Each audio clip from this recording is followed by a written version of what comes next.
বনে ছোট্ট একটা টুনি পাখি বসবাস করত। আর তার বাসার মধ্যে দুটো ছানাও ছিল। ছানা দুটো খিদের জ্বালায় তার মাকে বলতে লাগলো, মা মা, আমাদের না খুব খিদে পেয়েছে, আমাদের কিছু খেতে দাও মা। ঠিক আছে আমার ছোট্ট সোনারা, তোমরা একটু অপেক্ষা করো, আমি বাইরে গিয়ে দেখি কোনো কিছুর ব্যবস্থা করতে পারি কিনা। এই বলে টুনি খাবারের খোঁজে বের হয়ে গেল। খাবারের খোঁজে টুনি বনে বনে উড়তে থাকলো। এইদিকে টুনির বাসায় হানা দিল একটা দুষ্টু কাক। এই তো আজকে টুনির ছানাদের আমি একা পেয়েছি, আজকে তোদের দুজনকে আমি মজা করে খাবো। এই কথা বলে কালু কাক সেইখান থেকে একটা বাচ্চা ধরে নিয়ে গেল তার নিজের বাসাতে। একে আমি এখন খাবো না, একে আমি আমার বাসাতেই রেখে দেবো, কারণ আমার পেটটা খুব ভরাই আছে।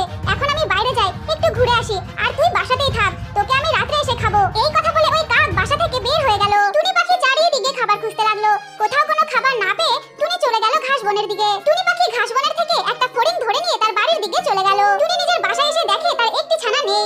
এই দেখে টুনি ভীষণ দুঃখী হয়ে যায়। দুঃখী হয়ে তার আরেকটা বাচ্চাকে জিজ্ঞাসা করে, তোমার ভাই কোথায় সোনা? মা মা, ভাইকে না একটা দুষ্টু কাক তুলে নিয়ে গেছে। এই কথা শুনে টুনি পাখির ভীষণ মন খারাপ হয়ে যায় আর তার বাচ্চার খোঁজে বনের দিকে বেরিয়ে পড়ে। টুনি পাখি পুরো বনের মধ্যে খুঁজতে লাগলো, কিন্তু সে তার বাচ্চাটাকে কোথাও দেখতে পেল না। এরপরে টুনি পাখি ভীষণ ক্লান্ত হয়ে পড়ে। তারপরে সে গিয়ে একটা গাছের ডালে গিয়ে বসে। ওই গাছের ডালে বসে বসে টুনি পাখি ভীষণ কান্নাকাটি করতে থাকে। কাঁদতে কাঁদতে টুনি পাখি একা একাই বলতে থাকে, আমি যে এখন কি করি, আমি যে আমার ছানাটাকে কোথায় পাই, আমি কিছুই বুঝতে পারছি না। কাক যে আমার ছানার সঙ্গে কি করেছে আমি কিছুই জানি না।